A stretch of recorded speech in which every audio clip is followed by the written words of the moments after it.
नमस्कार. संपूर्ण माझी यूट्यूब फॅमिली, सर्व माझ्या लाडक्या बहिणी आणि सर्व माझी ऑडियन्स, आपणा सर्वांचे खूप खूप मनापासून स्वागत आहे. अत्यंत मोठी आनंदाची बातमी, गुड न्यूज आहे आणि खुश खबर आहे सगळ्या लाडक्या बहिणींसाठी. लाडक्या बहिणी बघा, आजच आपल्या चॅनलवर आज 12 तारखेला आपल्या चॅनलवर 7 वाजता व्हिडिओ आला की निवडणूक आयोगाने आदेश दिले की पैसे द्यायचे नाही. आणि आज आश्चर्य आहे, 13 तारखेला लाडक्या बहिणीच्या बँकेत पैसे यायला सुरुवात झाली.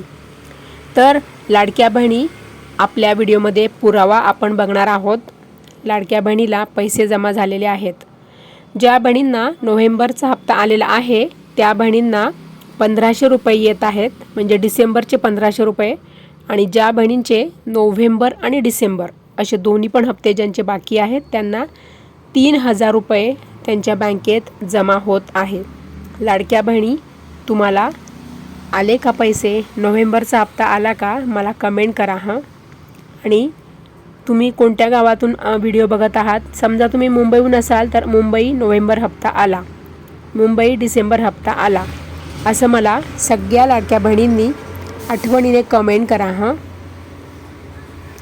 कोणत्याच लाडक्या बहिणी कमेंट करायला विसरू नका. लाडक्या बहिणी बघा, थोडासा माझा आवाज खराब झालेला आहे, त्यामुळे समजून घ्या सगळेजणांनी. थोडंसं बोलायला मला क्लिअर येत नाही आहे माझा अजून पण व्हॉल्यूम, त्याच्यामुळे. तर लाडक्या बहिणी बघा, असे वाटत होते गव्हर्मेंटने, आपल्या महाराष्ट्र सरकारने ज्याप्रमाणे शब्द दिला, कारण की विरोधी पार्टी तर जाऊन आले. कशामध्ये? विरोधी पक्षाने निवडणूक आयोगाकडे पत्र लिहिलं होतं की आता लाडक्या बहिणींना आम्ही हप्ते देऊ नका. लाडक्या बहिणींना तुम्ही हप्ते देऊ नका, कारण की आता आचारसंहिता सुरू आहे.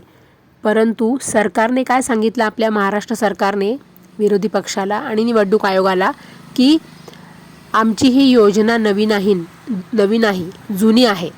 त्याच्यामुळे आम्ही जे आमचं रुटीन आहे दर महिन्याला हप्ता द्यायचं ते आम्ही देणार लाडक्या बहिणींना. जरी आचारसंहिता असली तरीसुद्धा त्याप्रमाणे सरकारने शब्द पाळलेला आहे. आणि लाडक्या बहिणींना आचारसंहितेमध्ये सुद्धा नोव्हेंबरचा हप्ता दिला सरकारने, आणि डिसेंबरचा सुद्धा लाडक्या बहिणींना आचारसंहितामध्ये हप्ता दिलेला आहे. तर लाडक्या बहिणी, बरोबर संक्रांतीपूर्वी सरकारने नोव्हेंबर आणि डिसेंबरचे दोन्ही पण हप्ते लाडक्या बहिणींच्या बँकेत जमा केलेले आहेत. आपल्या महाराष्ट्र सरकारने ज्याप्रमाणे शब्द दिला त्याप्रमाणे त्यांनी शब्द पाळलेला आहे. आणि लाडक्या बहिणींना नोव्हेंबर आणि डिसेंबरचा हप्ता सरकार देत आहे. हळूहळू येईल, सगळ्या लाडक्या बहिणींच्या बँकेत पैसे येतील. फक्त लाडक्या बहिणी कमेंट करत राहा, तुम्ही कुठून बघत आहात व्हिडिओ आणि तुम्हाला नोव्हेंबरचा हप्ता आला का, डिसेंबरचा हप्ता आला का, तेवढी मला आठवणीने कमेंट करा. नाशिक डिसेंबर हप्ता आला याप्रमाणे कमेंट करा हां लाडक्या बहिणी. आणि बघा लाडक्या बहिणी, आता तुम्हाला मी इथे SMS दाखवत आहे, टेक्स्ट मेसेज जो आलेला आहे तो दाखवत आहे.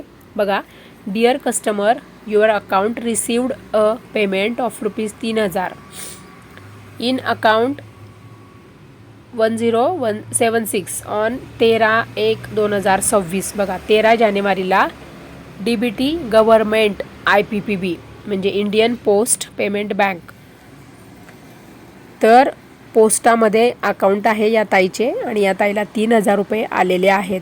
तर लाडक्या बहिणी, तुम्हाला पण आला का असा SMS? तुम्हाला जर SMS आला असेल तर मला प्लीज कमेंट करा. तुम्हाला पैसे आले का कमेंट करा. तुम्ही जिथून कुठून असाल ना, संभाजीनगर, तुमचा जो काही हप्ते आले असेल, जितके पैसे आले असेल तितके तुम्ही आठवणीने मला कमेंट करा. संभाजीनगर 3000 रुपये आले, किंवा पुणे 1500 रुपये आले, पुणे 3000 रुपये आले, असे मला सगळ्यांनी आठवणीने कमेंट करा हां माझ्या सर्व बहिणी. तर यापुढील अपडेट आपण लवकरच आणूयात. आता आपल्या चॅनलवर येतील व्यवस्थित आणि नियमित व्हिडिओ येतील, कारण की माझी तब्येतच ठीक नव्हती. जवळजवळ 8 ते 10 दिवस झाले मी भयंकर आजारी होते, आणि मला अजिबात बोलताच येत नव्हतं. त्यामुळे मी व्हिडिओज बनवू शकले नाही. त्यामुळे माझ्या सगळी ऑडियन्स, सगळ्या माझ्या लाडक्या बहिणी, संपूर्ण माझी यूट्यूब फॅमिली, मला ट्राय टू अंडरस्टँड मला समजून घ्या. बाकी काही दुसरं कारण नाही आहे की मी व्हिडिओ बनवू शकले नाही. हेच कारण आहे की मी आजारी होते खूप, त्यामुळे म्हणजे बाकी तर काही दुसरा प्रॉब्लेम नव्हता. कारण की बोलणंच मेन असतं ना, बोलताच येत नव्हतं, त्यामुळे मी व्हिडिओज नाही बनवू शकले. आता मात्र व्यवस्थित रेग्युलर आपल्या चॅनलवरच व्हिडिओ येतील. त्यामुळे सगळ्या लाडक्या बहिणी चॅनलशी जुळून राहा आणि चॅनल जर आतापर्यंत तुम्ही चॅनल सबस्क्राईब केलं नसेल तर सबस्क्राईब करून ठेवा. व्हिडिओला लाईक करा आणि सगळ्यांना शेअर करा.